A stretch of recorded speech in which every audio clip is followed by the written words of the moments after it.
문재인 정권이 한사코 지금 집착하고 있는 게 뭐가 있느냐? 바로 종전선언입니다. 왜 종전선언에 목을 맬까요? 그 이유를 국민들은 잘 모릅니다. 잘 모릅니다만 알만한 사람들은 또 다 알고 있습니다. 오늘 저 문화일보 사설자에는 말이죠. 북한의 황당한 종전 논의 조건, 이 유럽에 간 문재인 대통령이 제발 맞장구 치지 말라라는 제하의 글입니다. 맞장구 치지 말라. 북한에 맞장구 치지 말라. 북한의 황당한 종전 논의 조건에 맞장구 치지 말라. 이런 제하의 서설입니다. 문재인 정권이 한사코 집착하는 종전선언. 이거는 현 단계에서 솔직히 말해서 실효성이 없습니다. 수많은 이유가 있지만 무엇보다 북한이 핵무기를 포기할 가능성이 없기 때문에 실효성이 없다는 겁니다. 따라서 임기 말에 접어든 문 대통령이 여기에 자꾸 북한 종전선언에 집착하면 집착할수록 그만큼 더 내년 대선 직전의 베이징 동계올림픽 등을 계기로 한 종전선언 쇼 의도로 비칠 수밖에 없다. 이렇게 보입니다.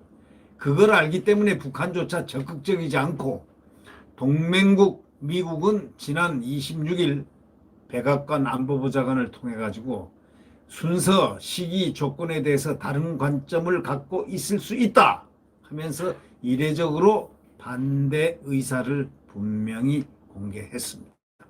문재인 대통령식의 소위 종전선언 의도를 꿰뚫어 보고 있는 미국으로서는 왜 이런 반대 의사를 공개를 했을까요? 이 문화일보 사설자는 이렇게 얘기합니다. 그런데도 억지로 종전선언이 이루어지면은 국가 안보를 심각하게 저해하게 된다는 그러한 분명한 사실을 이 사설은 적시하고 있습니다. 문 정권은 정치적 선언으로 평화협정의 입구일 뿐이라고 주장하지만 일단 종전이 선언되면 유엔사가 해체되고 주한미군 철수 요구가 뒤따르게 됩니다. 그렇지만 문 대통령이 종전선언을 밀어붙이니 당초 미지근했던 북한이 적극 활용하고 나섰습니다. 왜? 종전선언 자체가 아니라 그 논의를 하는데도 전제 조건을 내세우는 황당한 일까지 벌어지고 있습니다. 박지원 국가정보원장은 28일 국회 정보위원회에서 북한이 한미연합훈련 중단과 광물 수출과 석유 수입 허용을 선결 조건으로 제시했다. 이렇게 보고를 했습니다. 한미동맹과 유엔의 북핵 제재를 허물자는 겁니다. 말이 됩니까? 한미동맹과 유엔의 북핵 제재를 허물자는 겁니다. 말이 됩니까? 이런데도 유럽을 순방 중인 문 대통령은 종전선언과 외교에 종전선언 외교 이걸 한 묶음으로 해서 외교는 곧 종전선언이다 이렇게 생각을 했는지는 모르겠지만 종전선언 외교에 집중한다고 이렇게 이 사설자는 꼬집고 있습니다.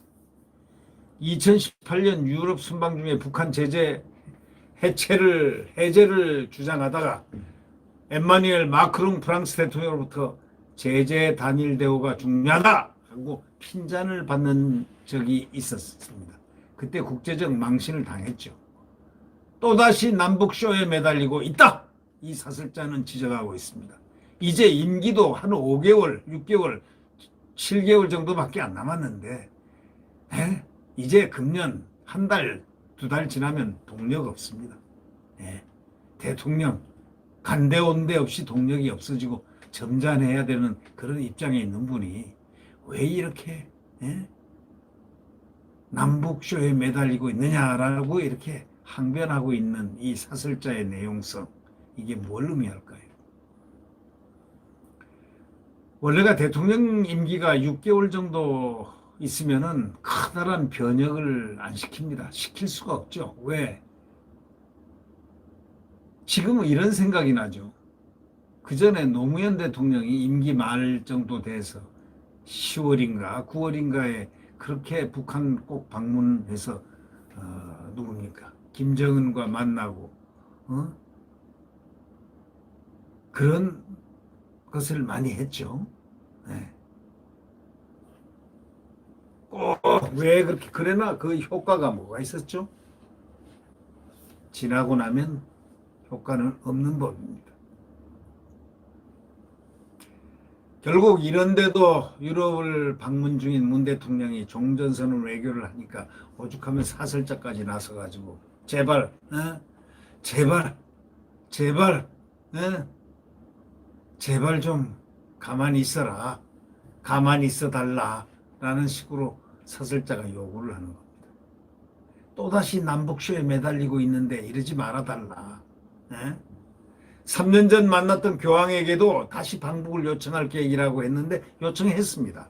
했는데 방북하겠다 했습니다. 어떻게? 만약에 초청장이 온다면 가겠다 이렇게 얘기했거든요. 미국의 북한 인권단체는 교황 보좌관들은 한국 대선이 다가오고 있다는 것을 이해할 것이라면서 정곡을 딱 찔러댔습니다. 문 대통령이 계속 이 방북을 이 종전선언을 고집한다면 안보가 파괴되고 남북 관계를 선거에 악용한다는 그 책임을 나중에 면할 수 없게 되지 않을까요? 이렇게 우려를 표명하는 이 사설자까지 등장했으니 말이죠. 문 대통령이 계속 종전선언 하자 이렇게 하면서 한다면 그건 안보가 파괴되고 남북관계를 선거에 이용한다는 그런 책임, 이거 나중에 퇴임 후에도 책임을 면할 수 있을까? 이렇게 문제를 제기하고 있는 문화일보 사설을 보면서 우리는 이걸 느낍니다. 문 대통령의 업적이 과연 뭐지? 문 대통령의 업적이 과연 뭐였지? 한번 생각해보는 시간, 생각할 필요가 뭐가 있겠습니까? 네. 구독 버튼과 엄지를 눌러주시면 감사하겠습니다.